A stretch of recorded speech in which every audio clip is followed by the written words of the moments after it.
नमस्कार दोस्तों, स्वागत है आपका आपके अपने यूट्यूब चैनल मनप स्टोरीज में।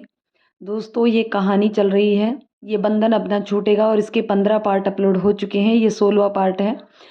उन 15 पार्ट का लिंक एक प्लेलिस्ट में सभी पार्ट ऐड हैं और उस प्लेलिस्ट का लिंक डिस्क्रिप्शन बॉक्स में दिया हुआ है। वो 15 पार्ट आप पढ़ सकते हैं, तभी आपको ये आगे की कहानी समझ आएगी। तो चलिए इस आगे की कहानी को शुरू करते हैं। अविनाश की तरफ से थोड़ा सॉफ्ट कॉर्नर हो गया था उषा का। अविनाश अपनी पूरी कोशिश करता है कि वो उषा को अच्छा फील करवाए। उसी टाइम उस कंपनी ने अपने कुछ एम्प्लॉयर्स को ट्रेनिंग के लिए फॉरेन भेजने का निर्णय लिया, जिसमें सभी ब्रांच के मैनेजर और कुछ एन एम्प्लॉयज़ भी जाने वाले थे। इधर अविनाश का नाम भी था। अविनाश ने पूजा और उषा दोनों का नाम सजेस्ट किया और तीनों का जाना अप्रूव भी हो गया। अविनाश हर संभव कोशिश कर रहा था कि वो उषा के साथ ज़्यादा से ज़्यादा टाइम स्पेंड करे। उन्हें पता चला कि उन्हें 10 दिन के लिए कनाडा जाना है। कनाडा के टोरंटो शहर में उनकी कंपनी का हेड ऑफिस था। उषा अब अविनाश से बहुत अच्छे से पेश आती थी, क्योंकि अविनाश उषा की बहुत ज़्यादा केयर करता था। तीनों गाड़ी से एयरपोर्ट के लिए रवाना हुए। अविनाश ने उषा का लगेज भी उठाया हुआ था। वैसे लगेज में कुछ ज़्यादा नहीं था, केवल खुद के कपड़े ही थे। बाकी सब कंपनी की तरफ से अरेंज किया जाना था। पूजा बहुत खुश होती है, परंतु उषा वहाँ नहीं जाना चाहती। जैसे उसने फ़ॉरेन का नाम सुना, उसे अपना अतीत याद आने लगा और वो बहुत ज़्यादा परेशान हो गई। उषा, पूजा, तुम अब भी अविनाश को बोल दो, मैं इंडिया से बाहर जाना ही नहीं चाहती। पूजा, उषा, तुम ठीक तो हो ना? हम एयरपोर्ट पर खड़े हैं और तुम जाने के लिए मना कर रही हो। क्यों? ऐसा क्या है जो तुम नहीं जाना चाहती? उषा, बस पूजा, जब भी इस तरीके से कहीं भी जाने की बात होती है, मेरा अतीत मेरे सामने घूम जाता है और फिर मुझे एक अनजाना सा डर सताने लगता है। पूजा, नहीं उषा, तुम्हें अपने उस डर को भगाना होगा, अपनी ज़िंदगी में आगे बढ़ना होगा। कब तक तुम उन बीती बातों से डरकर अपने आज से भागती रहोगी? तुम्हें अपनी ज़िंदगी को नए सिरे से शुरू करना ही होगा। जब तुम उन सब को पीछे छोड़ चुकी हो, तो भूल जाओ उसको। क्यों बार बार याद करके अपने ही वर्तमान को खराब करती हो? तुम्हें अपने डर पर काबू करते हुए अपनी नई जिंदगी को नए सिरे से शुरू करना ही होगा। मेरी मानो तो अविनाश अच्छा लड़का है और तुम्हारी केयर भी बहुत करता है, इसलिए तुम अविनाश को एक मौका देकर देख सकती हो। उषा, नहीं पूजा, यह मुझसे नहीं हो पाएगा। पूजा, उषा, तुम ट्राई तो करके देखो। किसी एक इंसान के जाने से ज़िंदगी ख़त्म नहीं हो जाती। ज़िंदगी तो जीनी ही होती है।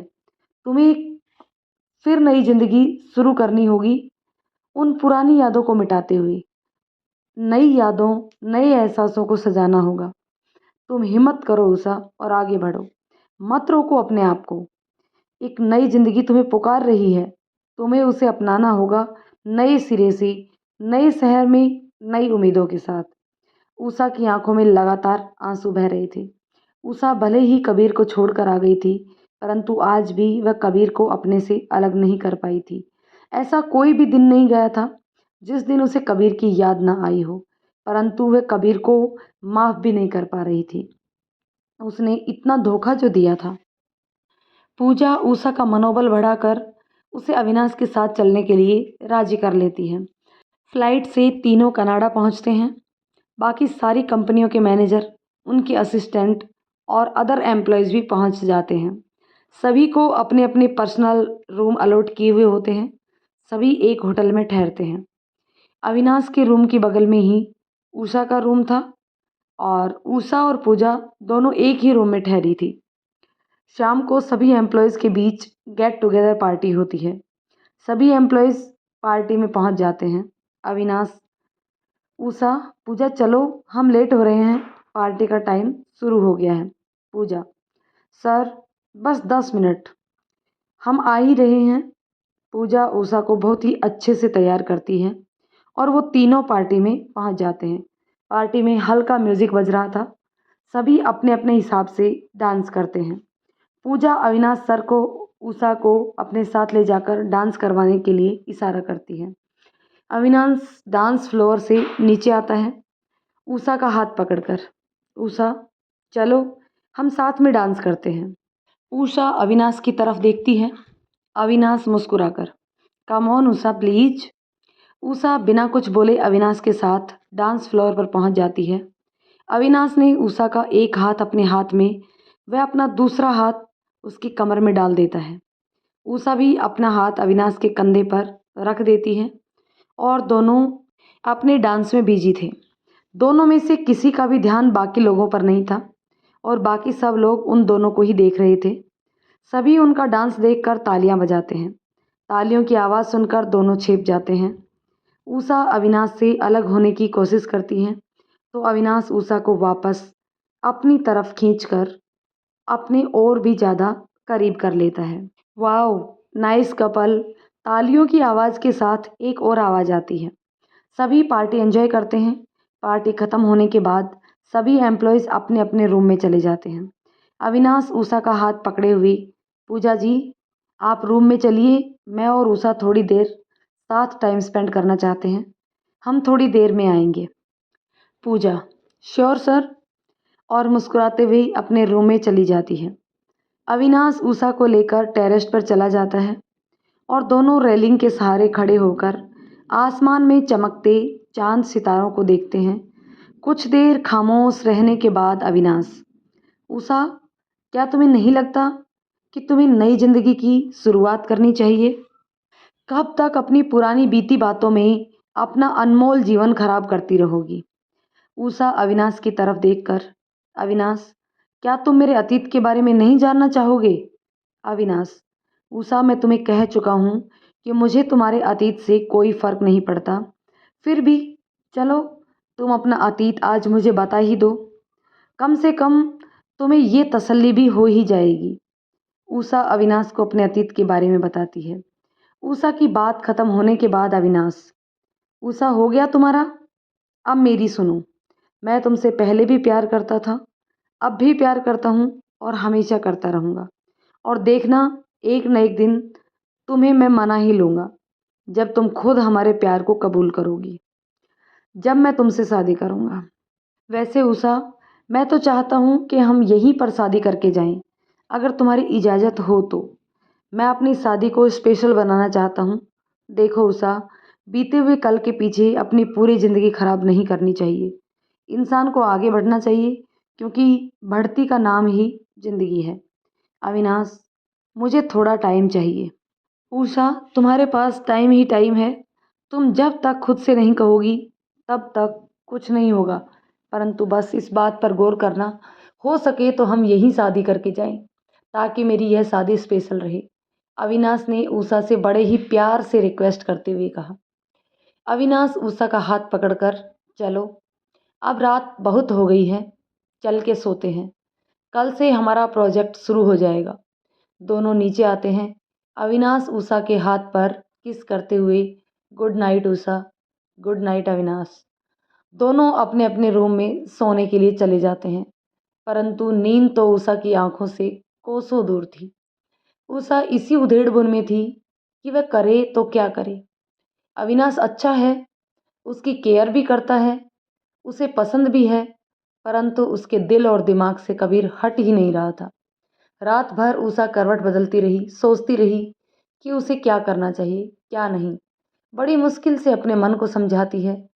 उषा, जिंदगी को एक और मौका देकर देख, एक कदम और बढ़ा ले अपनी जिंदगी में। और मन ही मन अविनाश को हाँ कहने का मन बना लेती है। कंपनी एक नया प्रोजेक्ट शुरू करने जा रही थी, जिसके लिए उसने अपने अलग अलग ब्रांच से कुछ एम्प्लॉयज़ को ट्रेनिंग के लिए बुलाया हुआ था। तो ट्रेनिंग का समय सुबह 8 बजे से शाम 4 बजे तक था। शाम 4 बजे तक ट्रेनिंग पूरी करने के बाद वे लोग घूमने निकल जाया करते थे। आज एक शाम वो लोग किसी हिल स्टेशन पर घूमने के लिए गए हुए थे। वहाँ पर एक टापू पर एक छोटी सी झील थी, जिसमें सबने बोटिंग करने का प्लान बनाया। सभी लोग टापू पर चढ़ रहे थे और बातें करते हुए, कोई जोक सुना रहा था तो कोई शेर और शायरी कर रहा था। सब एक दूसरे के साथ घुल मिल भी गए थे। तभी उषा के पैर में कांटा चुभ गया और उसके मुंह से चीख निकली। वो वहीं पैर पकड़कर बैठ गई। सभी एक साथ उसकी तरफ भागे। अरे क्या हुआ उषा जी? अविनाश तुरंत उषा के पास आया और उषा के पास बैठकर उषा के पैर को अपनी गोद में रखकर देखने लगा। अरे रुको, देखो छोटा सा कांटा है, मैं अभी निकाल देता हूँ, कहकर अविनाश ने एक झटके में कांटे को पकड़कर निकाल दिया। जैसे ही कांटा बाहर निकला, उषा के पैर से खून की पिचकारी निकली। कांटा लगभग 5 mm तक पाँव में धंसा हुआ था। अविनाश ने तुरंत हाथ से उषा के पैर को दबाया और अपनी पॉकेट से हैंकी निकालकर उषा के पैर में बांध दी। उषा की आंखों से लगातार आंसू बह रहे थे और वो अविनाश को की तरफ बिना पलक झपकाए देखती जा रही थी। अविनाश सहारा देकर उषा के साथ चलने लगा।